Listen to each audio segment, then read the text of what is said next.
Après cette magnifique introduction, je vous propose, chers amis, de rejoindre Franck Monnier, avec qui j'ai eu l'immense chance de m'entretenir pendant plus d'une heure pour discuter de différents sujets qui, j'en suis certain, vous passionneront tout autant que moi.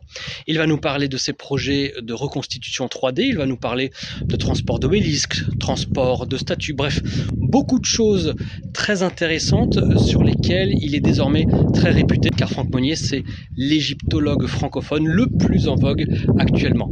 Donc c'est avec un immense plaisir non dissimulé que depuis le temple de Ramsès III, Medinet Habu, sur la rive ouest de Luxor, que je laisse désormais la place à cet échange absolument passionnant. Bonjour à tous, bienvenue sur la chaîne, bienvenue pour cette interview exclusive, car c'est la première fois que j'ai le plaisir et l'honneur de le recevoir dans cet enregistrement. J'ai nommé Franck Monnier, archéologue, égyptologue, ingénieur.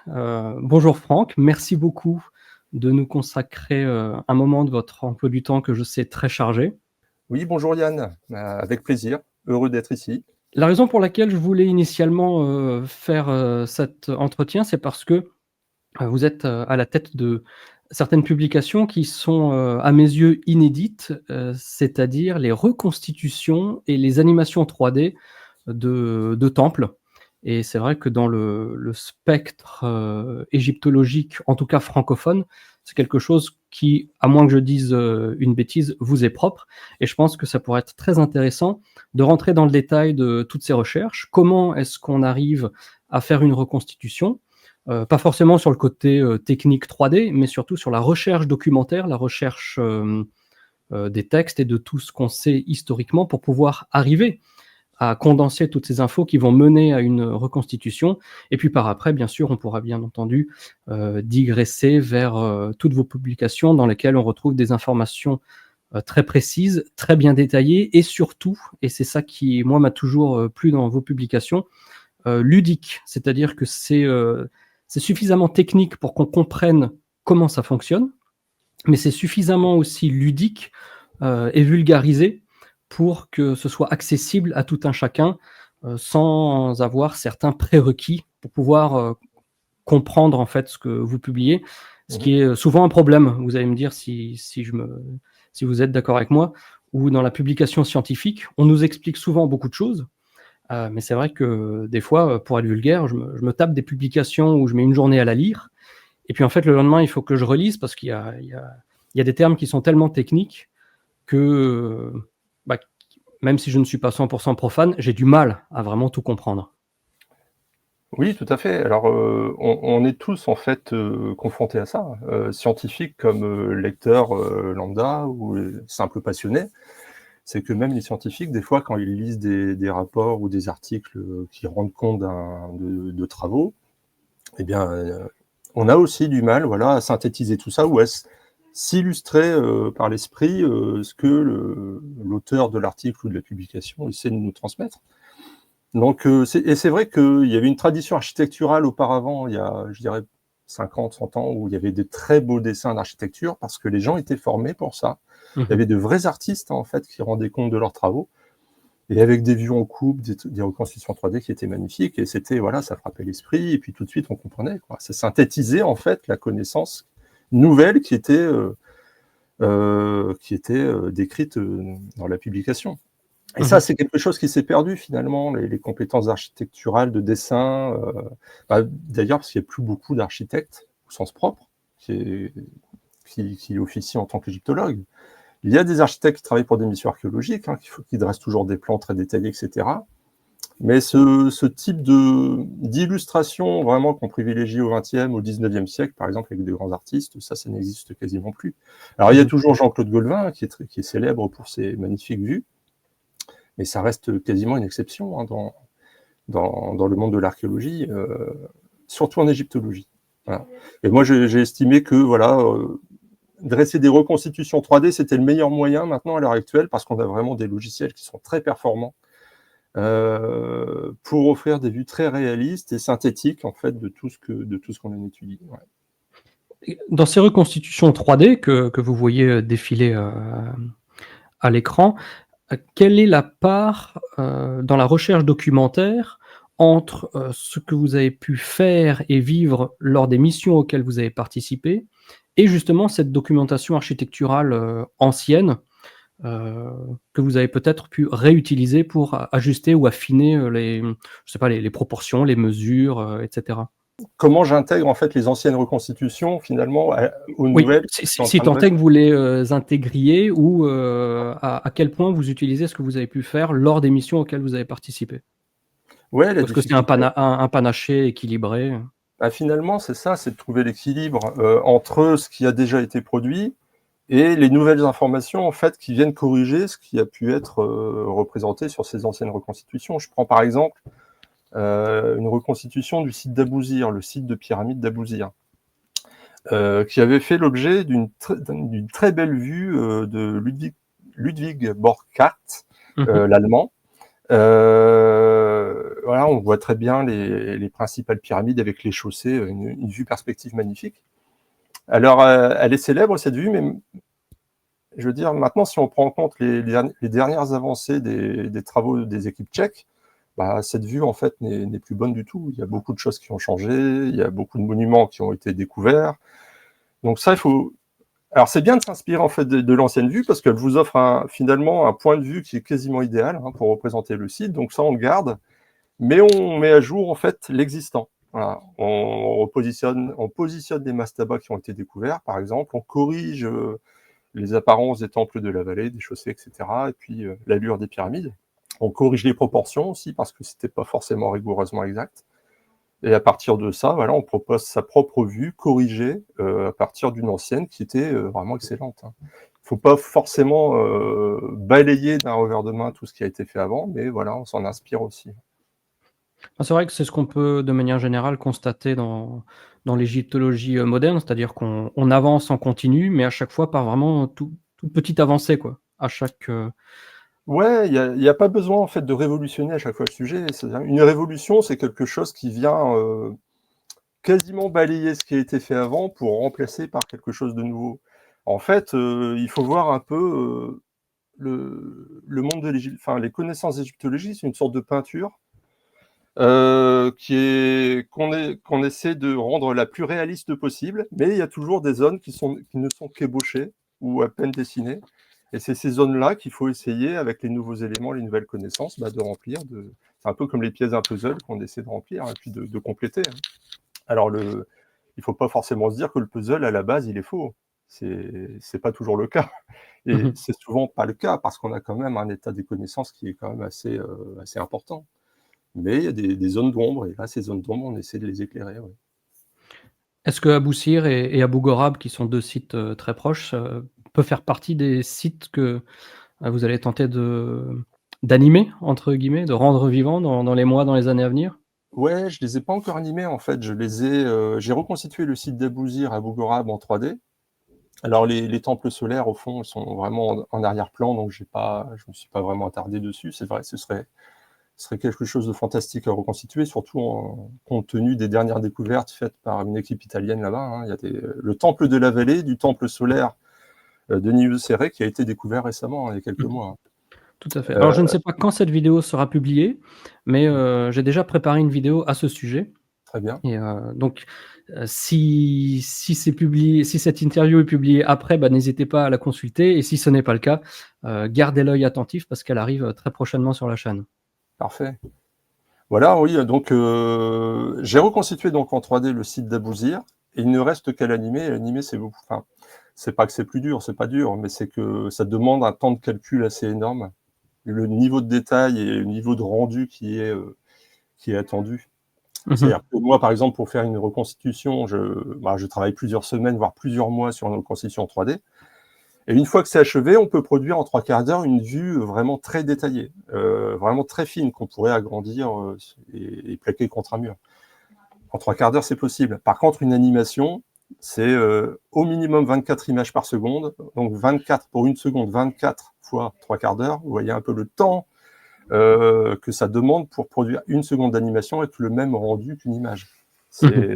C'est là où on atteint un peu les limites. Alors c'est vrai que les intelligences artificielles aujourd'hui permettent finalement de contourner ce problème. C'est-à-dire qu'on demande à quelqu'un d'autre finalement de calculer le temps de rendu plutôt qu'à sa machine. Et c'est ça qui est assez fou avec les IA, et c'est pour ça aussi qu'on parle de catastrophe écologique. C'est qu'on ne se rend pas compte, mais quand on demande quelque chose à une IA, il y a un ordinateur à l'autre bout du monde qui fait le travail à votre place, et c'est pas pour rien. Alors qu'il y a un coût économique et écologique là derrière. Et Surtout donc, qu'aujourd'hui, j'ai l'impression que beaucoup de gens utilisent ChatGPT, pour ne pas le nommer, au lieu d'utiliser Google, avec des questions extrêmement simplistes qui auraient leur réponse immédiatement sur Google. Et je pense que c'est surtout ça le vrai problème à long terme. C'est un problème, et en fait, on a offert un produit comme ça en disant aux gens, ouais, servez-vous-en, c'est gratuit, vous pouvez faire ce que vous voulez avec. Mais au final, ça paraît gratuit, mais ça ne sera pas gratuit pour l'humanité. Au final, il y aura un prix à payer, et ça, il faut qu'on soit bien conscient de ça. Et ça fait que commencer. Et justement, dans vos projets, est-ce que vous utilisez déjà l'intelligence artificielle ou pas forcément? Alors justement, c'est là où je l'utilise, c'est que je l'utilise moi pour éviter d'avoir à faire tourner ma machine pendant plusieurs jours. C'est que là où, pour rendre une animation de 8 secondes qui me prendrait par exemple au moins une journée de calcul sur mon ordi, l'intelligence artificielle va me la sortir en 2 minutes. Alors, pas forcément avec le niveau de rendu que j'aurais pu produire avec ma machine, mais voilà, c'est tout de même intéressant. Alors ça me permet de publier, par exemple, de faire des publications sur les réseaux sociaux et de les partager. Ce qui me permet finalement de diffuser un travail assez facilement et que les gens jouissent de ce travail gratuitement. Voilà. Donc là, les vues que vous allez partager, enfin les animations que vous allez partager, par exemple, là, durant cet entretien, sont des animations entre 5 et 8 secondes, et ces 8 secondes d'animation qui m'auraient demandé des heures et des heures de calcul sur PC. Là, ce sont alors c'est Adobe Firefly. C'est l'IA qui, justement, vous donnez la vue de départ et la vue d'arrivée, il fait une sorte d'extrapolation comme ça, avec un mouvement de caméra. Alors ça veut pas dire que c'est l'IA qui a généré la 3D, hein. Je veux bien être précis là-dessus. C'est bien moi qui ai créé la 3D. Tous les éléments de la 3D ont été créés avec Blender, le logiciel Blender. C'est donc bien de la modélisation faite à partir de documentation archéologique. Chaque détail de la 3D est voulu tel quel. C'est pas une IA qui l'a imaginé. Et dans la recherche documentaire qui aboutit à ces modélisations, quelles ont pu être ou a pu être les découvertes entre guillemets les plus importantes, où au gré de cette recherche documentaire, vous vous êtes rendu compte de quelque chose qu'on ignorait jusqu'à présent ou qu'on connaissait très mal, et que finalement ce travail de modélisation a permis d'avancer aussi d'un point de vue strictement égyptologique. Si tant est qu'il y en ait, bien sûr. Oui, d'une manière générale, en fait, quand on dispose de plans d'architecture, de coupes, de plans, etc., et qu'on décide de créer à partir de ces plans et de ces coupes une reconstitution 3D qui n'a jamais été faite, on se rend compte qu'il y a des erreurs. Alors, c'est pas fautif de la part de ceux qui ont dressé les plans, c'est que c'est naturel. Il y a toujours un pourcentage d'erreurs quand on dresse des plans, etc., quand on fait des fouilles archéologiques. Il y a forcément des notes qui sont prises, des mesures qui sont prises, et devant la quantité d'informations qu'il y a toujours une sorte de reliquat d'erreur qui est humaine. Qui est humain, pardon. Et donc, on se rend compte, en fait, qu'en croisant toutes les informations, des fois, il y a des trucs qui coincent, des murs qui sont pas là où il faudrait, etc. Donc ça permet d'ajuster, finalement, de déceler les petites erreurs, et puis de pouvoir, après, s'attarder sur le terrain, sur ces erreurs, et puis de les corriger. Ça, par exemple, hein, c'est un exemple. Ça, c'est d'une manière générale. C'est pour ça que j'invite toujours tout le monde, enfin, tous les chercheurs qui ont la possibilité de dessiner, de reconstituer comme ça, de faire des dessins et des vues d'architecture, parce que la synthèse des plans et des informations qu'on trouve dans les rapports de fouilles, une fois qu'on les rassemble pour dessiner soi-même, pour se représenter soi-même le monument, on se rend compte qu'il y a des choses où des fois ça soulève des questions qui n'apparaissent pas, en fait, quand on regarde tout simplement, quand on fait défiler des plans sous les yeux. On intègre mieux les informations, en fait, en synthétisant tout ça et en les redessinant. Et en termes de découverte, je dirais que je vais prendre l'exemple le plus frappant, c'est la reconstitution de la grande barge de transport d'obélisque de la reine Hatshepsut. Où là, vraiment, on a ça n'a jamais été fait de cette manière. C'est-à-dire l'entreprise de rassembler la documentation qui a un rapport avec les obélisques, dont un s'élève encore à Karnak. Le plus grand obélisque qu'on voit à Karnak aujourd'hui, c'est l'un des obélisques qui est représenté sur cette grande barge de transport d'Hatshepsut. Ça, peu de gens le savent. C'est extraordinaire, vraiment. On a le monument qui se dresse toujours à Karnak, et on a des documents qui nous décrivent comment a été extrait ce monument. Donc il y a une inscription sur l'obélisque, comment il a été transporté, donc ça c'est la grande scène d'Hatshepsut, et d'où il provient, etc., etc. Il y a un texte en plus qui accompagne cette scène. Oui, qui décrit, Donc, je crois, que le projet complet pour un obélisque a duré 7 mois. Ouais, c'est ça. Et ça, c'est l'inscription qui est à la base de l'obélisque. Voilà, il nous dit bien qu'il provient de la carrière d'Éléphantine, donc à Assouan, que son extraction exigeait un travail de 7 mois. C'est écrit, dire noir sur blanc, donc c'est gravé dans le granit de l'obélisque. Et ensuite, on a la scène contemporaine de la reine Hatshepsut qui décrit le transport des obélisques sur la grande barge, etc., etc. Donc ça, c'est vraiment, c'est un monument exceptionnel dans le sens où on a toute la documentation en plus qui vient décrire sa mise en œuvre. Et ça n'avait jamais été reconstitué, c'est-à-dire que déjà, on a une vieille représentation de la grande scène de transport d'obélisque d'Hatshepsut à Der al-Bahari, mais cette représentation n'a été relevée qu'à la fin du 19e, début 20e siècle. Et ces dessins, ces relevés, avaient été faits alors qu'il y avait encore des doutes, où les blocs, il y avait une sorte de restauration de la paroi, comme ça, où, par exemple, il y a un endroit de la barge où entre deux dessins différents du même archéologue qui s'appelait Neville à l'époque, on a un bloc qui figure sur la barge et sur l'autre dessin, le bloc ne figure pas, ce qui fait qu'on a une barge grande comme ça et sur l'autre dessin, une barge grande comme ça. Il y a des divergences. Le dessin étant en plus assez illisible, parce qu'en plus on représente les joints des blocs, donc c'était complètement incompréhensible. Et donc depuis cette époque, on se contente de ça. Voilà, on a une grande scène, mais vraiment magnifique, de transport d'obélisques gigantesques sur bateau, mais on n'a rien qui en rende vraiment compte, quoi. Donc ça, moi, j'ai décidé de reconstituer cette scène en la débarrassant des joints des blocs, pour qu'on visualise vraiment ce qui avait été représenté, et puis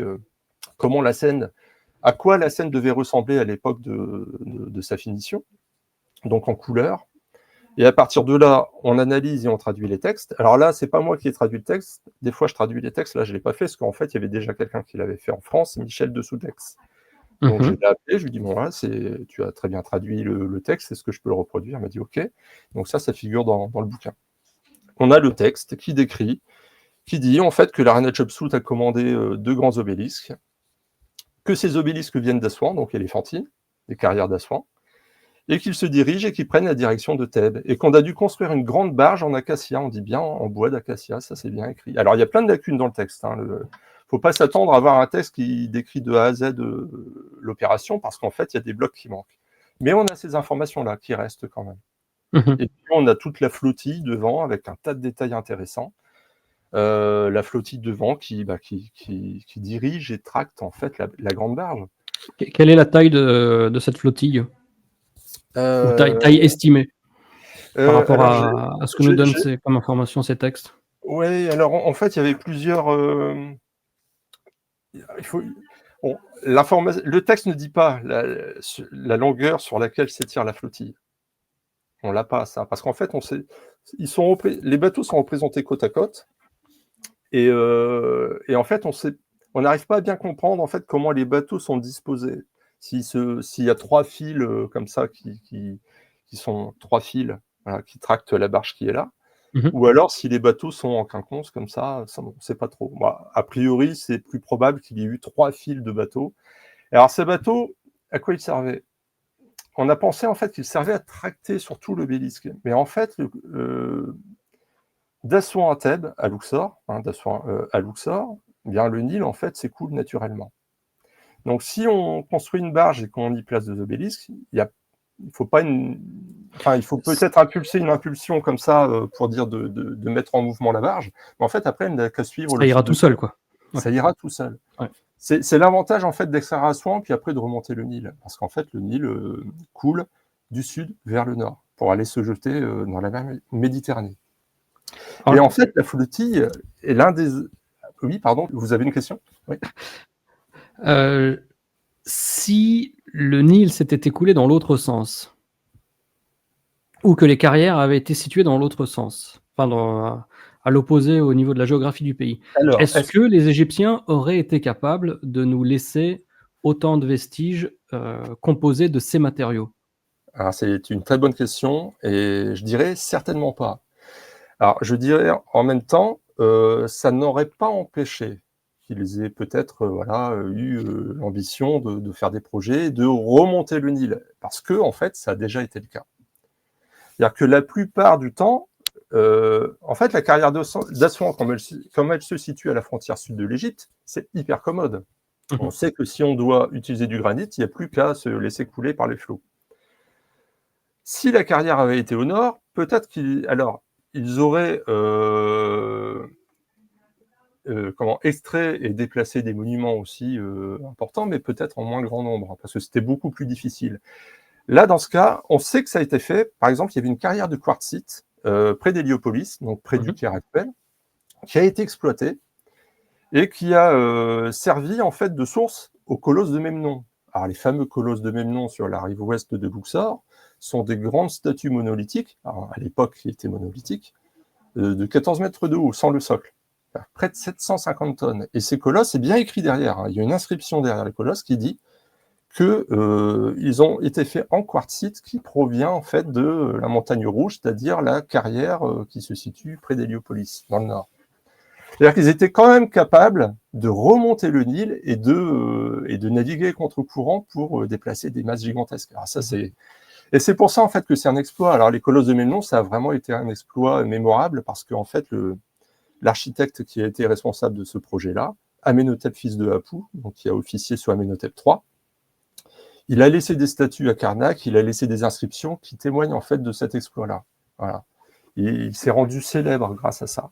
Où est-ce qu'on peut les retrouver, ces inscriptions? Alors, sur une statue d'Amenhotep, fils de Hapou, justement, qui est conservée. Il y en a une au Caire, l'autre, elle se situe à Luxor, je crois. Il y en a deux comme ça qui en parlent. Et puis, on a les inscriptions derrière les colosses de même nom. Et donc, c'était possible. Mais à savoir maintenant, est-ce qu'on aurait eu autant de monuments en granit qu'en quartzite? Non, certainement pas, parce que ça restait quand même un exploit. Et donc, les obélisques d'Hatshepsut ont quand même bénéficié de la solution la plus facile, c'est-à-dire de se laisser couler par les flots. Voilà. Alors, j'ai une question. Je pense qu'il me manque quelques connaissances pour être certain que la question a une certaine valeur. Tout ce qui concerne l'obélisque de Sésostris qu'on retrouve au Caire et tous les vestiges qui sont autour, qui sont très très peu visités, est-ce qu'on a aussi du quartzite qui vient de la région ou on s'est entre guillemets emmerdé à tout ramener exclusivement en granit depuis Assouan? Parce qu'il me semble que l'obélisque est en granit. Oui, l'obélisque est en granit, donc il provient d'Assouan. Ouais. Est-ce qu'il y a du quartzite aussi dans ce temple ce site que l'on attribue à Sésostris, qui est justement à Héliopolis, quoi, parce que c'est directement sur place. Alors là, je vous avoue que franchement, je sais plus du tout ce qui existe comme vestige de quartzite à Héliopolis, et s'il en existe encore à l'heure actuelle. Parce qu'à l'heure actuelle, en fait, à Héliopolis, il reste quasiment rien. Il y a surtout maintenant l'urbanisme débordant qui encercle complètement le site. Maintenant. Ouais. Savoir que Héliopolis était une ville gigantesque, même à l'Ancien Empire. Il devait y avoir certainement une sorte de temple solaire, une sorte de grand obélisque qui se dressait là. Mais que, voilà, enfin, le Caire comme il est en train d'ailleurs, toute la banlieue du Caire est en train un peu de grignoter le désert autour des pyramides de Giza d'ailleurs. Mais il y a une époque où justement le Caire s'est développé, mais à une époque en fait où l'archéologie n'était pas forcément prioritaire, et encore elle n'est pas toujours, même à l'heure actuelle, faut bien l'avouer. Récemment, notamment, il y a certains projets d'expansion urbaine qui sont passés par-dessus la chaussée royale d'Abu Rawash. Oui, alors ou à Dachour, on a des routes comme ça, des routes rapides, des voies rapides qui sont construites et qui traversent le site. Ils ont construit ça sur les 5 dernières années, oui. Alors oui, ça c'est des choses qui sont dénoncées assez régulièrement, mais que faire dans ces cas-là? Nous, on peut rien faire, hein. Faut quand même pas oublier qu'en France aussi, on est les champions quand même. Par exemple, je prends l'exemple du site de Carnac où un supermarché a été construit il y a quoi? Il y a Ouais. 2 ans ou il y a 1 an, à un endroit où il y avait encore des menhirs, quoi. Donc et ces menhirs, voilà, on les a mis sur le côté et puis on a construit le supermarché. Donc vous voyez, ça arrive partout en fait. Ouais. D'une Euh, manière, c'est presque pire en France parce qu'en Égypte, il y a quand même un énorme problème démographique ouais, qu'on serait, nous, en voilà, Occident, strictement incapables de voilà. gérer parce Mm, qu'il faut savoir que le Caire, enfin la grande mégalopole du Caire, donc qui fait presque maintenant, presque 40 millions d'habitants, hein, si on prend mm, toutes les agglomérations, qui sont adjacentes, c'est une, croissance démographique de 500 000 personnes par an, que ce soit l'immigration plus les naissances. Donc, arriver à gérer 500 000 personnes de plus par an, je ne suis pas certain qu'on soit capable de le faire aussi, pas facilement qu'ils le font, mais en tout cas, Disons qu'en oui, c'est c'est des ça. chantiers pour le coup pharaoniques à chaque fois que je retourne en Ouais, c'est Égypte avec des groupes. On se rend compte qu'on a beau rouler pendant des heures, on ne quitte pas la ville, quoi. Et ça, mmh. c'est quelque chose qu'on a du mal vraiment à appréhender avec nos villes occidentales, quoi. En fait, on peut être choqué du point de vue archéologique, mais en fait, l'archéologie, enfin, tout ça, ce sont des questions sociétales qui dépassent le cadre de l'archéologie. C'est-à-dire que ceux qui doivent prendre de telles décisions, bah, pour eux, l'archéologie, c'est vraiment le dernier de leurs soucis, quoi. Mm. Donc, ouais, voilà. Alors, est-ce qu'il y a des consultations? Certainement pas. Il doit y en avoir, mais est-ce que c'est systématique? J'en sais rien. Qui est consulté? J'en sais rien du tout. Je ne sais pas. Alors, revenons à ces transports de blocs. Mmh. Euh, je sais que certains, comme ça peut être, ça a pu être mon cas il y a quelque temps, pourraient douter de la, comment dire, de la véracité, de la possibilité technique de ces choses. Mais moi, ce que j'aimerais bien qu'on rappelle, c'est qu'au milieu du 19e siècle, sans électricité, avec uniquement du génie d'ingénierie pure et pas mal d'huile de coude, encore que quand on voit dans les détails, il n'y a même pas besoin de trop d'huile de coude, Mmh. il y a quand même eu ce qu'on appelle la translation de l'obélisque ouest devant le temple de Luxor, qui a été ramené en bateau, à la main, enfin à la main, sans machine ni rien, avant d'être érigé place de la Concorde. J'invite d'ailleurs les gens qui ont peut-être envie d'en savoir plus à ce sujet. Il y a une publication d'un ingénieur de l'époque qui s'appelait Apollinaire Lebas, Mmh. qui a consigné tout ça. C'est extrêmement détaillé. C'est parfois un petit peu technique, notamment au niveau des termes qui sont employés. Mais si on doute des Égyptiens, alors à ce moment-là, il faut aussi douter qu'au milieu du 19e siècle, on ait pu ramener cet obélisque de 320 tonnes, si je ne dis pas de bêtises, de Luxor jusqu'à la place de la Concorde, juste avec un petit peu de réflexion et un gros bateau. À ce sujet, j'inviterais les gens qui s'intéressent vraiment aux questions de construction à se tourner vers tous les ouvrages de construction, d'architecture qui datent d'avant la fin du 19e siècle, avant la Mhm. construction moderne, avant que le béton, le ciment n'apparaissent, avant qu'on décide en fait de se dispenser finalement de la construction appareillée en pierre. C'est-à-dire que jusqu'au début du 19e siècle, on construisait finalement, alors j'exagère un peu, mais à peine, on construisait comme dans l'Antiquité. C'est-à-dire qu'on construisait des bâtiments avec des pierres, en élevant des pierres, en assemblant des pierres, etc. Ça restait, finalement, les techniques étaient les mêmes, avec des outils, bien sûr, qui avaient évolué. On utilisait des outils avec des alliages, des métaux, etc., qui n'existaient pas forcément dans l'Antiquité, mais les méthodes et les techniques étaient les mêmes. Et quand vous lisez des vieux livres, des vieux manuels d'architecture, même du début du 19e siècle, mais c'est frappant en fait comment les architectes de l'époque estimaient les travaux des anciens Égyptiens et de l'Antiquité en général, pour en faire une sorte de premier chapitre introductif à l'art de construire. Voilà. Mhm. Pour eux, en fait, c'était tellement dans la continuité qu'à chaque fois, dans ce type d'ouvrage, on avait une première partie sur les anciens Égyptiens. Parce que les méthodes étaient quasiment les mêmes. Comment déplacer les blocs, etc. Et plus le bloc est lourd, et plus on doit se rapprocher d'une solution universelle qui est de tracter un bloc non pas sur des roues, mais sur des traîneaux. Et en fait, jusqu'à cette époque-là, dès qu'un bloc était extrêmement lourd, dès qu'une charge était extrêmement lourde, ben, on la tractait sur des traîneaux, sur des rouleaux, peut-être en bronze ou en acier, quoi. Alors ça, d'accord, les Égyptiens n'avaient pas forcément d'acier, mais les anciens Égyptiens aussi, hein, durant certaines époques, ils utilisaient aussi des rouleaux, hein, dans le Sérapéum, par exemple. Donc, ça reste, moi je pense en fait on oublie assez automatiquement une technologie dès lors qu'on l'utilise plus. Et on considère en fait qu'à partir du moment où on a changé de paradigme, bah, tout le reste d'avant n'existe pas et on a une sorte de mémoire sélective qui s'opère comme ça. C'est un peu, j'exagère, enfin à peine encore, mais quand on voit ce que l'IA nous apporte, par exemple, l'IA, ça a été introduit quand? Il y a 3 ans, je crois, même pas, à peine 3 ans. Qui est génération d'images, ChatGPT, etc. Ça, c'était il y a 3 ans. Vous pouvez parler à des gens aujourd'hui, j'ai l'impression que la plupart, en fait, ne savent même plus comment on faisait avant que l'IA n'apparaisse il y a 3 ans. Alors qu'un dessinateur puisse faire un beau dessin ou un dessin magnifique ou une reconstitution 3D, à partir du moment où vous vous offrez ça, bah, les gens tout de suite vont dire bah, c'est fait par IA. Bah non, il y a encore les compétences sont toujours là, c'est-à-dire qu'on savait le faire avant et on sait toujours le faire.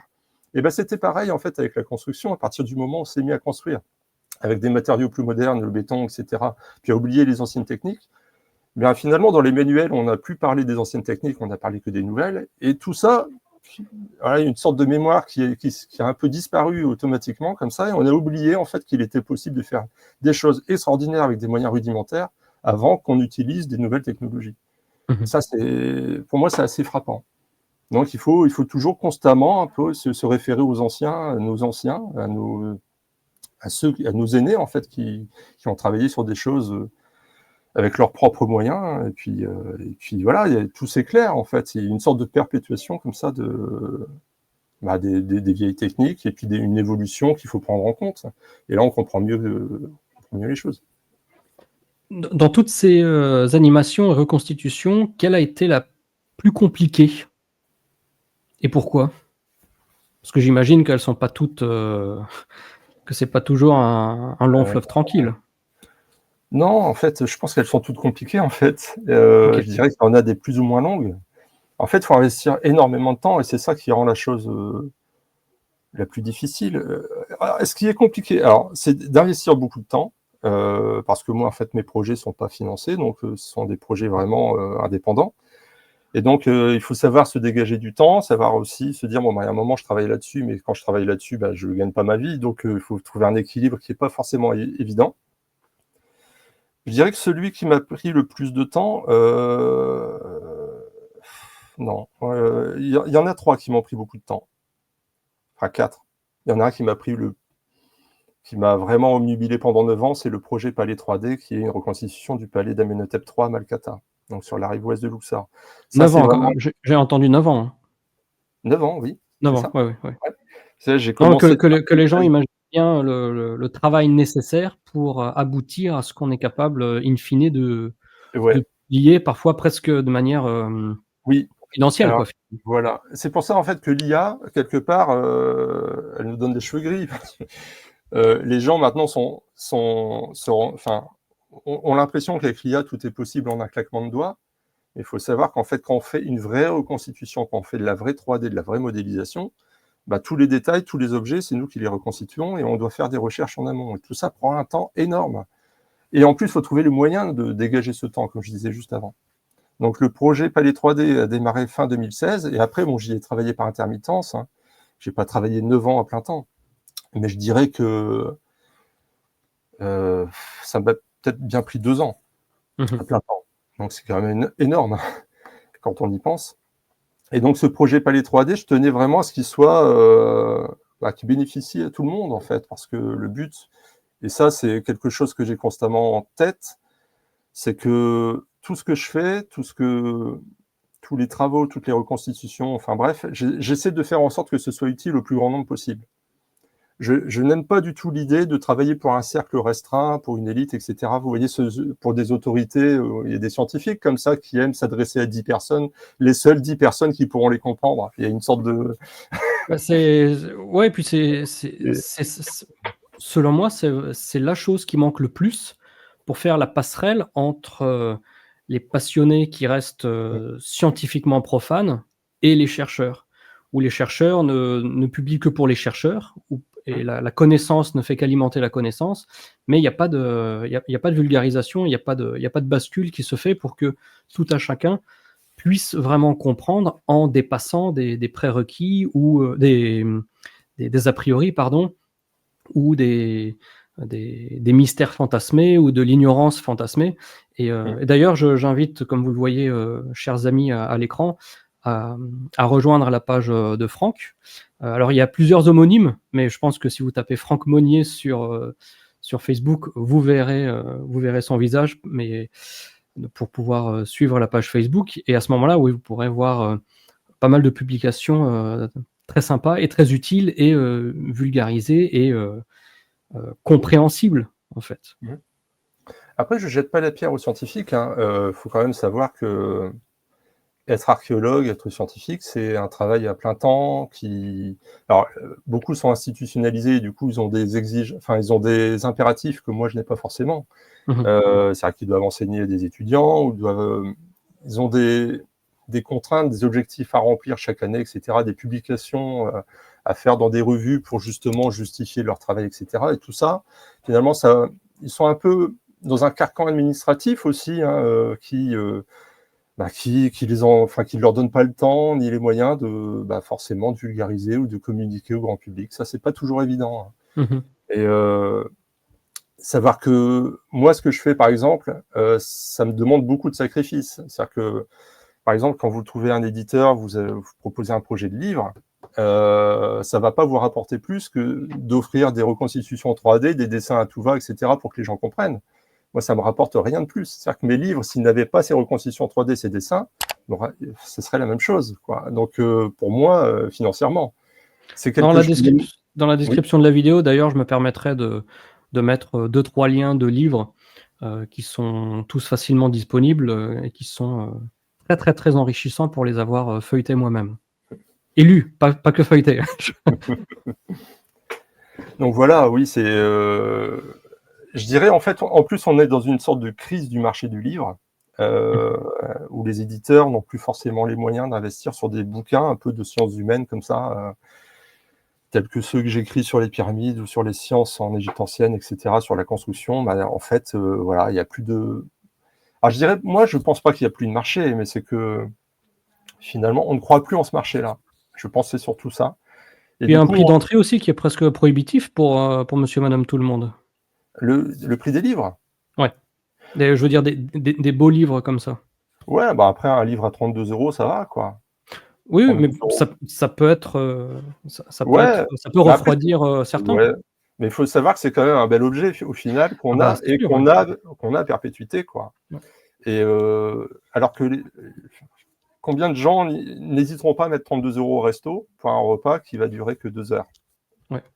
Et j'en connais des gens comme ça qui sont prêts comme ça à dépenser de l'argent pour un oui ou pour un non, pour des choses assez banales.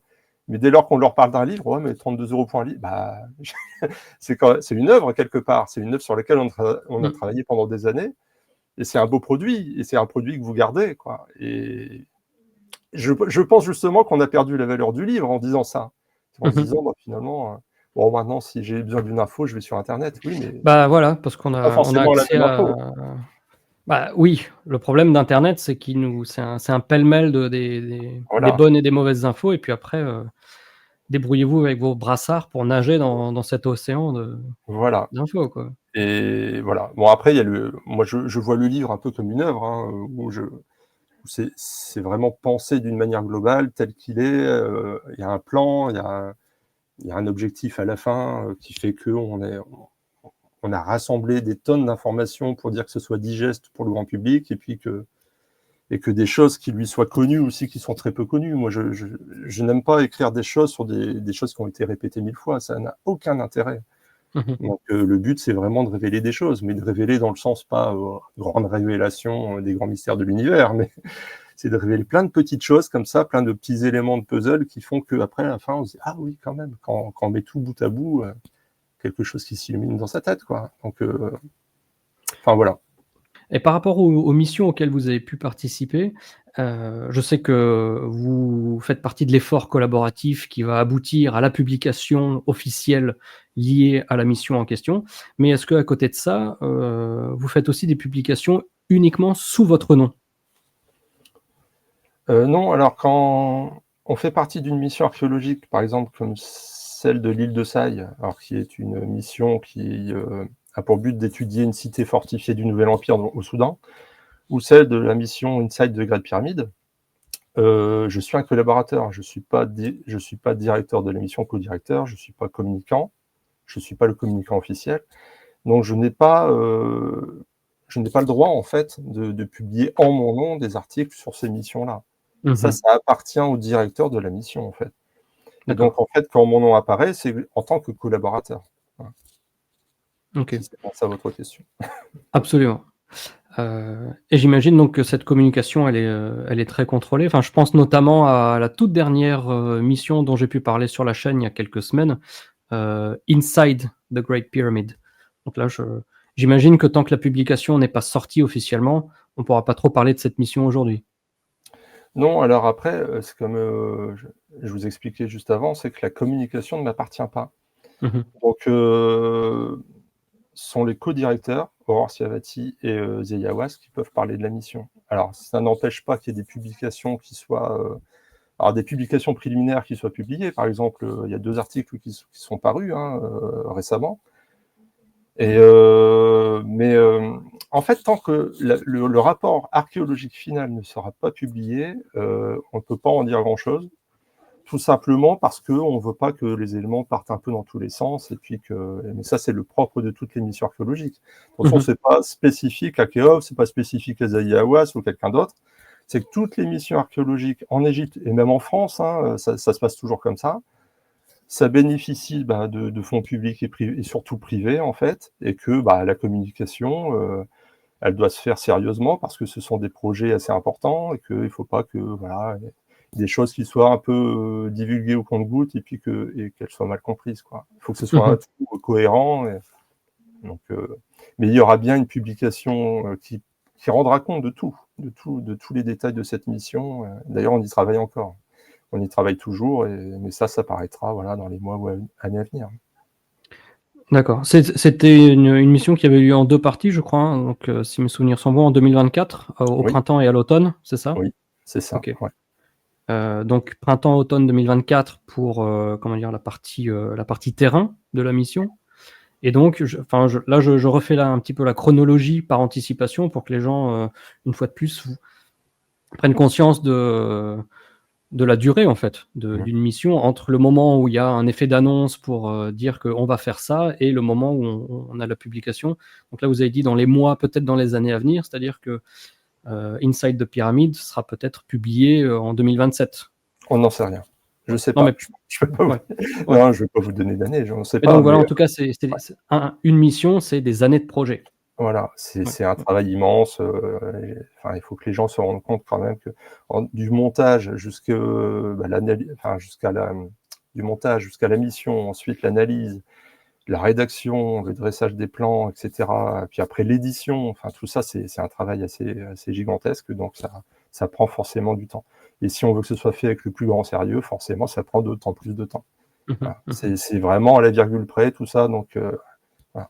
Et toutes les missions archéologiques se déroulent comme ça. Par exemple, si je participe à la mission archéologique de l'île de Saï, là, ce sont des missions qui durent sur des décennies, qui existent depuis des décennies d'ailleurs. C'est repris par d'autres. Il y a des directeurs qui succèdent comme ça. Ce sont des missions sans fin parce qu'il y a un travail sans fin à faire. Il y a tellement de choses, quoi. Donc, voilà. Avant, vous mentionniez les colosses de même nom. Le temple d'Amenhotep III, les colosses de même nom, c'est une mission qui existe depuis aussi très très très longtemps et d'année en année, on a des reconstitutions de statues. Récemment, il y en a qui ont été inaugurées à nouveau. Donc, entre le premier voyage que j'ai pu faire avec des groupes en 2016 et ceux que je m'apprête à faire, ou que je suis en train de faire d'ailleurs au moment où je publie cette vidéo, d'année en année, on voit des statues, des fouilles, on sort, on trie, etc. Enfin, on voit vraiment le travail de fourmi qui s'exécute sous nos yeux, quoi. Oui, Et il faut se rendre compte aussi, en fait, que tout ça, enfin, je vois souvent quand même des sortes de reproches sur les réseaux sociaux, comme quoi il y a des choses à faire ici et là, pourquoi les archéologues n'y vont pas, pourquoi ils font pas ci, ils font pas ça. Mais en fait, l'Égypte, c'est un pays immense, il y a des sites archéologiques qui s'étendent sur tout le pays, et il n'y a pas forcément beaucoup d'archéologues, et les archéologues n'ont pas forcément les moyens, ils ont rarement les moyens de monter leur mission, donc il faut trouver les moyens, c'est souvent des fonds privés. Et voilà, tout ça se fait pas gratuitement, en fait. Ce sont des entreprises à part entière qui doivent être financées, qui doivent être faites rigoureusement. Il faut trouver les gens, il faut monter des équipes. Si on pouvait avoir une armée d'archéologues et puis des financiers genre Elon Musk qui dépensent son argent intelligemment, bah, tout ça pourrait être étudié assez rapidement, mais c'est pas le cas. Donc, voilà. Et dans les missions auxquelles vous avez participé dans le passé, quelle a été celle qui a été la plus enrichissante et pourquoi? Elles sont enrichissantes à leur manière, en fait, parce que, alors, la mission archéologique de l'île de Sage, j'y suis jamais encore allé, parce qu'au final, au moment où j'ai rejoint la mission, le Soudan était en crise, il est toujours. Il y a des conflits armés qui sont terribles là-bas. Mais j'y participe en tant que, on va dire, analyste de données, où je dresse des plans de la forteresse du Nouvel Empire, et puis je la reconstitue en 3D aussi. Donc ça, c'est vraiment, c'est fascinant. Alors, il faut savoir que l'architecture militaire, c'est vraiment ma deuxième spécialité en égyptologie. Hein. J'y travaille depuis une vingtaine d'années. D'accord. Donc c'est moins connu, ça intéresse beaucoup moins les gens. Ça, c'est vraiment dommage parce que c'est vraiment. Alors, je dirais qu'il y a architecture militaire, architecture civile, architecture religieuse, architecture funéraire. On a 4 grands pans comme ça qui peuvent définir l'architecture globalement. Et que l'architecture militaire, c'est aussi génial en Égypte ancienne que l'architecture funéraire avec les pyramides. Ça, peu de gens le savent, mais ils ont été précurseurs dans tous les domaines à ce niveau-là. Et donc ça, c'est vraiment, c'est un sujet qui me passionne beaucoup. Après, la mission, forcément, Inside the Great Pyramid, où pénétrer dans les chambres de décharge, c'est forcément fantastique. Ça, c'est une expérience. Hein. Expérience éprouvante d'ailleurs, mais à ce niveau-là. Bah déjà, quand on fait la visite dans la chambre du roi, ça peut être parfois éprouvant. J'imagine que passer la journée dans les chambres de décharge, ça doit être... Ouais, c'est déjà éprouvant de visiter la pyramide, en fait, en simple touriste. Alors, vous imaginez un peu rester plus d'une semaine comme ça dans les chambres de décharge. Oui, c'était... On est content d'y être, mais en fait, à la fin, on est content que ça s'arrête. C'est assez paradoxal, mais bon, voilà. Vous aviez travaillé sur la pyramide noire d'Amenemhat III, je crois, à Dachour aussi, non, non, la pyramide rhomboïdale. Rhomboïdale, ok. Ouais.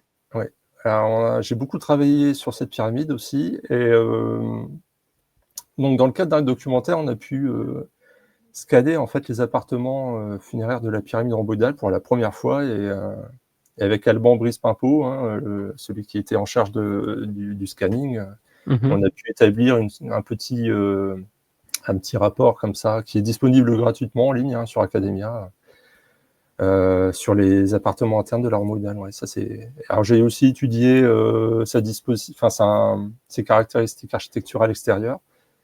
Ça, c'est vraiment un monument sur lequel je me suis profondément attardé aussi, qui est fascinant, vraiment. Autre site non loin d'ailleurs de Dachour, il y a le complexe de Seremret, sur lequel vous avez travaillé également. Oui, ouais. Tout à fait. Et je pense que c'était une expérience aussi qui était très riche, avec beaucoup de choses à en dire.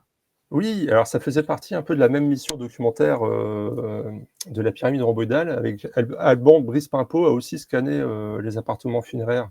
Alors pas intégralement, mais une bonne partie des appartements funéraires de la pyramide de Seremret. Et là, avec lui aussi, on a pu publier un article qui est aussi disponible en ligne d'ailleurs, et qui décrit pour la première fois avec précision les appartements funéraires. Souterrains, hein, ils sont tous souterrains, creusés dans la roche. Alors ça, c'est vraiment une expérience assez unique aussi de pouvoir visiter ces aménagements. Puisqu'on a toujours le petit sarcophage en albâtre qui se situe au fond du monument, hein, dans une sorte de petite chambre funéraire comme ça qui ressemble à une grotte. Hein, c'est tellement la roche s'est effritée sur les côtés, mais ouais, c'est assez fascinant. Et au-dessus du substrat rocheux, est-ce qu'il y avait un bâti ou c'était uniquement en souterrain? Oui, alors il y a des vestiges de tranches, de lits inclinés hein, qui qui ont été posées pour pouvoir construire une pyramide du type pyramide à degrés de Djoser. Mais d'après les fouilles qui ont été faites dans les années 50, en fait, ces tranches se sont arrêtées à un certain niveau et la pyramide n'a jamais été achevée. D'accord. Bon, ce qui est intéressant d'ailleurs, et ce qu'on ne voit plus aujourd'hui, c'est que les fouilles des années 50 avaient révélé l'existence d'une rampe de construction qui était disposée le long d'une face de la pyramide comme ça. Donc on imagine que la rampe devait s'élever en même temps que les lits déversés. Autre question que ça m'inspire, que j'avais pas du tout prévu, parce que justement je suis en train de travailler actuellement sur un script lié à une découverte qui a été faite dans la pyramide de Mykérinos, avec certaines petites cavités. Donc on sait que sur les faces nord et sur les faces est, on a ce milieu qui est déjà poli, qui est lissé, qui avait probablement été entamé de manière contemporaine à mesure que le reste du bâti était encore en train de monter. Sur les autres faces, c'est-à-dire sud et ouest, qui sont aujourd'hui encore recouvertes de remblais, de sable et de tout ce qu'on veut, est-ce que l'on sait, est-ce que ça a déjà été fouillé, de savoir si sur ces deux autres faces également, au milieu, ils avaient commencé à polir et à lisser? Alors, ce qui me semble, alors ça, il faudrait vérifier, cette surface polie qu'on retrouve à l'est et au nord, elle atteint un certain niveau qu'on arrive quand même à discerner sur les autres faces. Ça, il faudrait vérifier. De mémoire, il me semble que ce niveau-là est déjà... et on peut le distinguer quand même. Donc je pense que s'il y avait eu une surface lissée, par exemple au sud on le verrait.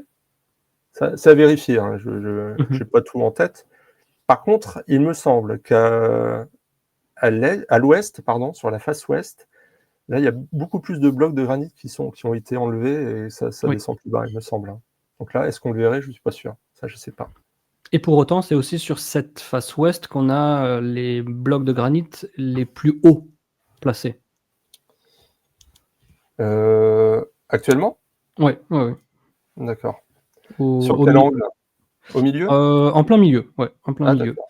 Avec un des plus gros blocs qui fait à peu près la même taille que celui qui traîne aujourd'hui entre la pyramide et les 3 pyramides secondaires. On a juste un qui est perché comme ça. Effectivement, c'est un des plus gros et on est dans les mêmes proportions.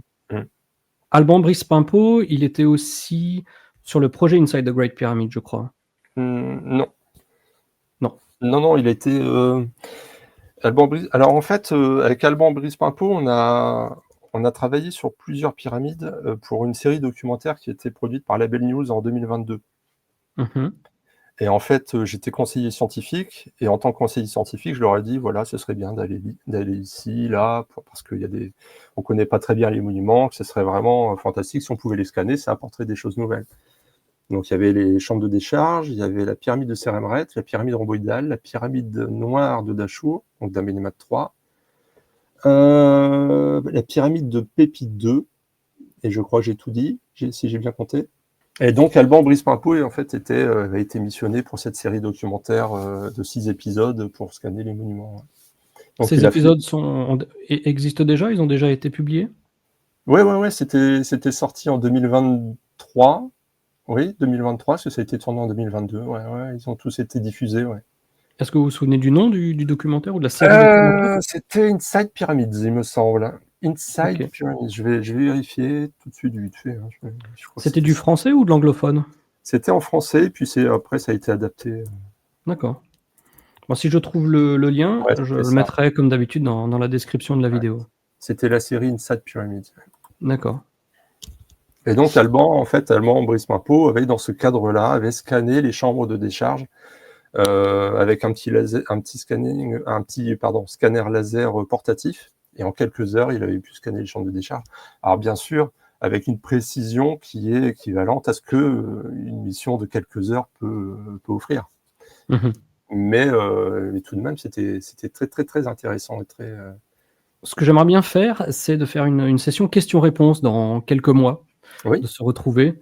Donc, vous qui nous regardez aujourd'hui, n'hésitez pas à poser vos questions dans les commentaires de la vidéo, ou vous pouvez aussi, si vous en avez plusieurs ou que vous avez un petit peu besoin d'y réfléchir, vous pouvez me les envoyer à l'adresse email qui s'affiche à l'écran, planetraw@gmail.com, et je me ferai un plaisir de consigner, de condenser toutes ces questions, et puis on passera tout ça en revue le moment venu. J'ai une question aussi qui me vient. Tous ces projets, par exemple la pyramide à Saqqara, qui sont des sites qui sont fermés au public actuellement. Est-ce que ces missions, ces découvertes, ce qu'on y trouve et tout ça, est-ce que, in fine, ça peut aboutir à une réflexion sur la potentielle ouverture du lieu, du complexe, du site au public dans 2, 3, 5, 10 ans? Ou ce sont vraiment deux choses complètement séparées? Je suis pas sûr en fait que les documentaires ou les missions qu'on effectue comme ça soient les éléments déclencheurs d'un projet touristique. Enfin, ça c'est un autre niveau, quoi. C'est pas le nôtre. Est-ce que ça peut inspirer franchement, je sais pas. Je sais que la pyramide noire, donc d'Amenemhat III d'Achour, Il prévoit de l'ouvrir. il prévoit de l'ouvrir. Ouais. C'est compliqué parce que là-bas, en plus, elle a des couloirs qui sont affaissés, etc. Et puis il y a désormais les routes. Hein. Il y a déjà la route maintenant qui peut y amener. Ouais. Après, moi, je dirais, personnellement, il y a des sites où j'ai pas envie de les voir ouverts au public, quoi. Lesquels, par exemple, et pourquoi? C'est Remret. C'est dans un état tellement. Alors, il faut savoir, ces Remret, en fait, il reste plus que la partie souterraine. Alors, vous avez une sorte de tranchée à ciel ouvert dans laquelle vous descendez, vous arrivez devant une porte. Vous ouvrez la porte, il y a les souterrains derrière. Vous franchissez la porte, vous avez une différence de degré assez impressionnante et d'humidité. Vous avez l'impression de pénétrer dans un monde instantanément qui est complètement différent.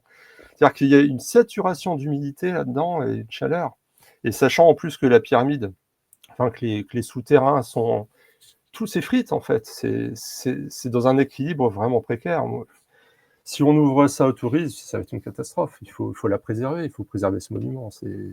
Pour moi, c'est vraiment important. Il y a des monuments comme ça qui doivent être préservés. Alors, je dis pas qu'ils doivent être interdits à tout. Quand il y a un documentaire comme ça qui permet de filmer, je trouve ça bien parce que ça permet justement de partager et puis de montrer aux gens à quoi ça ressemble à l'intérieur. D'ailleurs, j'avais pris des photos durant ce documentaire et si ça intéresse les gens qui nous regardent, j'ai mis en ligne sur Academia, donc c'est gratuit, vous pouvez y aller, un document qui reprend toutes les photos, qui reproduit toutes les photos que j'avais faites à l'intérieur. Donc ça peut être intéressant pour les gens. Uniquement les photos ou aussi adossé de certaines explications et détails liés à la mission?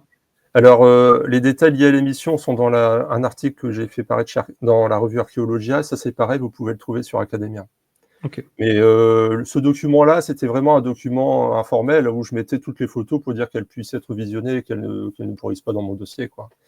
Et dans ce sens-là, moi, ce genre de bâtiment devrait être définitivement protégé et vraiment d'essayer d'éviter que n'importe qui puisse y rentrer, quoi. Ça, c'est parce que bon, ça arrive. Hein.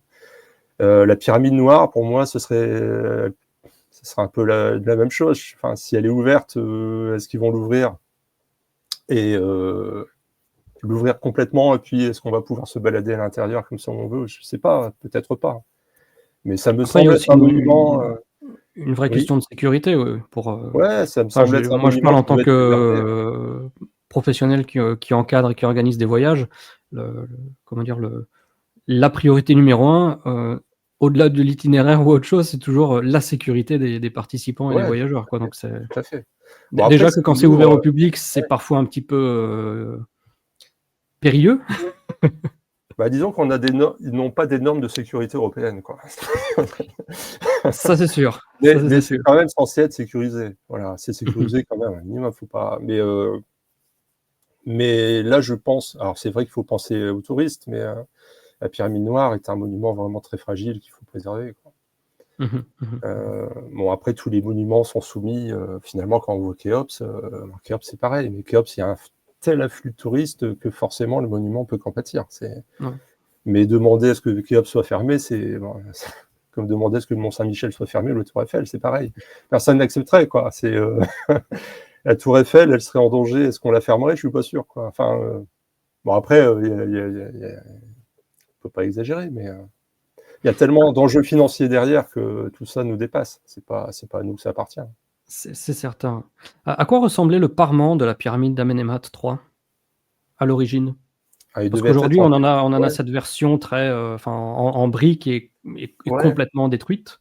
Donc C'est on a une un sorte... petit peu du mal à imaginer à quoi ça aurait pu ressembler à l'époque. Elle était recouverte de calcaire blanc, de calcaire fin de Toura. Ouais. Mmh. Donc elle devait ressembler à une calcaire classique, un peu comme chez Ounas ou une genre de pyramide de Khéops en miniature, sauf qu'à l'intérieur, on n'a que de la brique.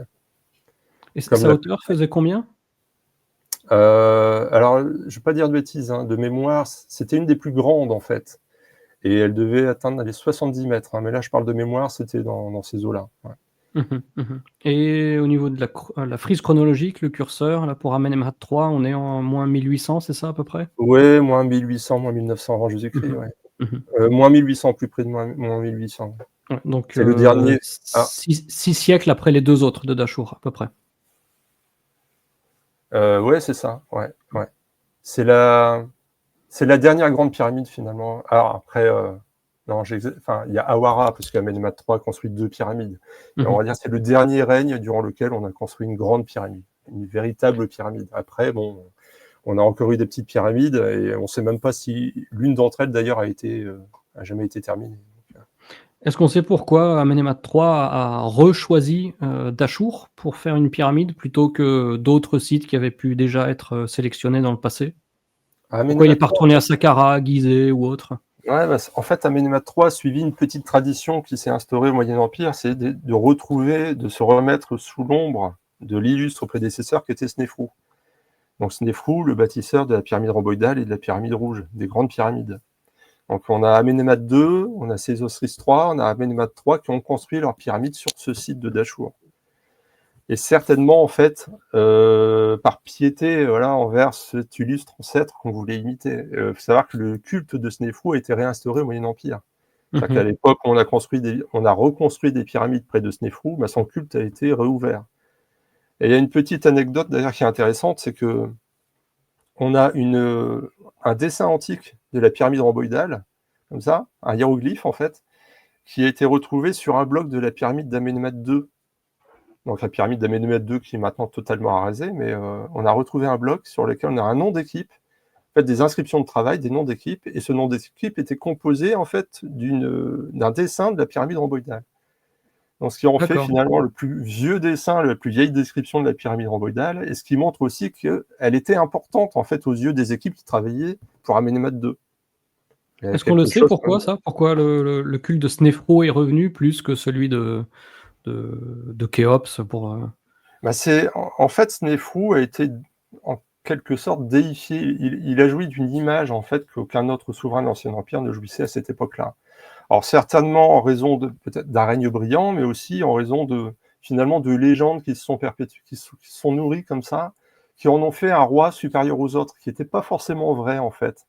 C'est-à-dire que quand on rassemble toute la documentation sur Khéops, sur Snéfrou de l'Ancien Empire, on se rend compte que Khéops en fait a joui d'un culte vraiment très qui a été respecté jusqu'à la fin de l'Ancien Empire. C'était peut-être le culte le plus célébré en fait. Donc il y a eu des troubles entre l'Ancien et le Moyen Empire, une période de trouble, une sorte de révolution où voilà, toutes les institutions ont été jetées à terre, où on a commencé un peu à critiquer les anciens rois, surtout en fonction de la taille de leur monument. Donc Khéops a été le premier visé. Et des légendes sont nées comme ça, et des mythes se sont construits sur un roi cruel qui aurait forcé son peuple à lui construire une pyramide. Et Snéfrou, lui, il a un peu contrebalancé ça. Il a joui d'une image opposée, c'est-à-dire vraiment le bon roi, parfait, etc., etc.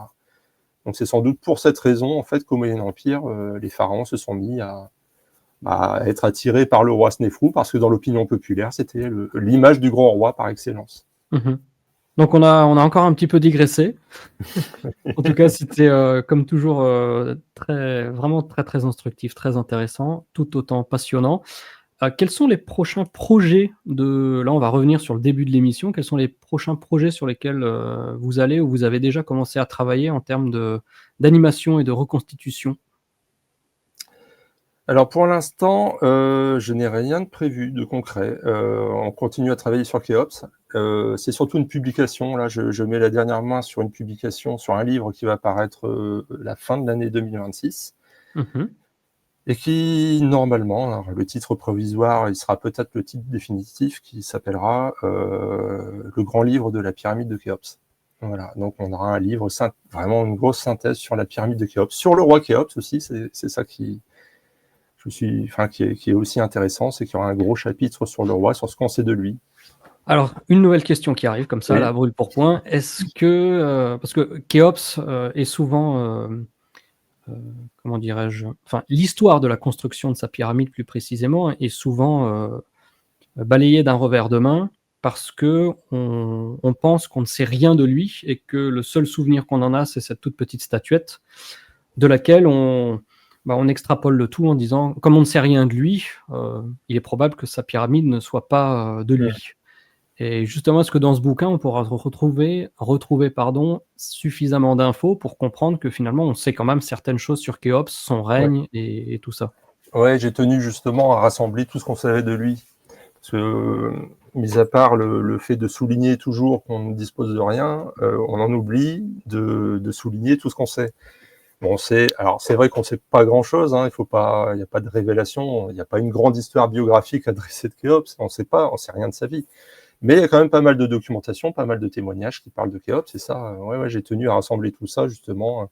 Et puis aussi comme je le disais auparavant, à nuancer au fait le propos qui tend à faire du personnage un tyran ou quelqu'un vraiment un mal-aimé de son peuple. Ça, je pense que finalement, on le doit beaucoup à Hérodote, mais qu'il n'y a pas forcément beaucoup de fond de vérité derrière ça. Voilà. Bon, espérons qu'on puisse remettre un petit peu l'église au milieu du village, hein, en fin d'année ou début d'année prochaine. Oui, alors et bien sûr, il y aura une très grosse analyse architecturale de la pyramide, comme on peut s'imaginer, sur la construction, tout un tas un gros débat en fait qui entoure la construction. Ça, j'ai hâte de partager tout ça. Débat dans le livre, vous voulez dire, ou que ça va ouvrir un débat? Alors le débat est dans le livre, mais ça va en ouvrir d'autres, c'est sûr. Ok. Alors après, pas de grandes révélations. Voilà, j'ai découvert comment a été construite la pyramide, bien sûr. C'est dommage. Alors justement, je tiens à être original à ce sujet-là, et ça c'est une ligne de conduite que je suis depuis des années, c'est que je tiens absolument pas à élaborer et puis offrir une nouvelle théorie de construction, sachant que on en a assez, je pense. La vérité doit se situer quelque part, peut-être en mixant des théories, etc. La vérité est certainement là quelque part. Mais l'essentiel, c'est de savoir ce que les Égyptiens ont réellement fait et pas moi ce que je ferais. Voilà, ça, c'est ma ligne de conduite. Et donc, j'essaie de rassembler tous les éléments qui peuvent nous aider, nous éclairer sur ce chemin-là et nous approcher au plus près de la vérité. Quitte à ne pas savoir la vérité. Mais je préfère ne pas me l'inventer, en tout cas. Voilà, ça, c'est important. Très important, effectivement. Je pense que c'est sur ces paroles pleines de sagesse qu'on peut se dire au revoir, en tout cas pour cette session, parce que donc, comme on l'a mentionné, on aura l'occasion de se retrouver sur la chaîne au moins encore une fois cette année, et puis probablement encore avec plus de plaisir une fois que ce bouquin sera sorti, parce que maintenant, vous m'avez un petit peu titillé. J'ai vraiment hâte de pouvoir le lire. Donc, merci beaucoup, Franck, pour votre temps, votre grande disponibilité. Votre disponibilité, elle n'est pas exclusive à cet entretien, elle est aussi en privé. Je le mentionne souvent à mes voyageurs ou en privé quand je discute avec des gens sur les réseaux sociaux ou par email. Vous êtes toujours d'une grande disponibilité à chaque fois que j'ai une question, ou je cherche une info qui me manque, ou je crois que j'ai mal compris quelque chose. Vous êtes toujours là pour me donner les bonnes infos, ou en tout cas m'indiquer où est-ce qu'il faut aller pour aller les chercher. Et ça, c'est dans mon parcours, on va dire, des 10 dernières années, peut-être la chose la plus utile, parce que c'est... non mais vraiment, quoi. Vraiment, je tiens à le souligner. Écoutez, c'est avec plaisir. Votre ouverture est vraiment très enrichissante, parce qu'elle me permet, et je pense qu'elle nous permet de manière générale, d'avancer, d'apprendre. Surtout, c'est ça. Apprendre, comprendre et ne pas rester dans ce carcan parfois un petit peu fantasmé. Et à ce titre, une fois de plus, j'encourage tout le monde à aller suivre votre page Facebook sur laquelle vous postez quand même assez fréquemment, que ce soit de l'actu, votre actu, de l'actu égyptologique générale, des projets, des petits recadrements. Ou recadrage, je ne sais pas comment on doit dire en français, recadrage peut-être. Recadrage, oui. Ouais, recadrage. Voilà. Voilà, une fois de plus, merci pour votre temps, merci pour tout. Et puis, je vais vous laisser le mot de la fin pour merci à vous. Alors, merci beaucoup pour l'invitation. Alors, c'est un plaisir. J'ai toujours plaisir à partager les informations que j'arrive à glaner. Et surtout, alors pareil, pour le partage de documents, de publications, de références, ça, c'est quelque chose qui m'a toujours tenu à cœur de répondre positivement à toutes les demandes, d'où qu'elles proviennent, à partir du moment, bien sûr, elles se font dans le respect. Pas toujours le cas, mais... c'est pas toujours le cas, c'est vrai. Quand c'est pas le cas, bien sûr, il faut s'attendre à pas avoir une réponse positive, mais si vous êtes vraiment curieux, vous avez envie d'informations, vous avez besoin de documentation, n'hésitez pas. Moi, je pense que c'est aussi mon rôle, en fait, de pouvoir répondre à ça. Ouais. En tout cas, ça a été un grand plaisir de partager avec vous. Merci beaucoup. Et j'aurai plaisir à répondre à toutes les questions qui se poseront, avec le plus grand respect aussi. et voilà, à bientôt. Oui, à bientôt. À bientôt pour cette session questions-réponses. Et puis, bonne continuation à vous, Franck. Et merci. Je vais terminer cet entretien avec les paroles de conclusion qui sont désormais familières à ceux qui regardent la chaîne. Portez-vous bien et surtout, n'oubliez pas de garder la passion. Ciao, ciao. Au revoir.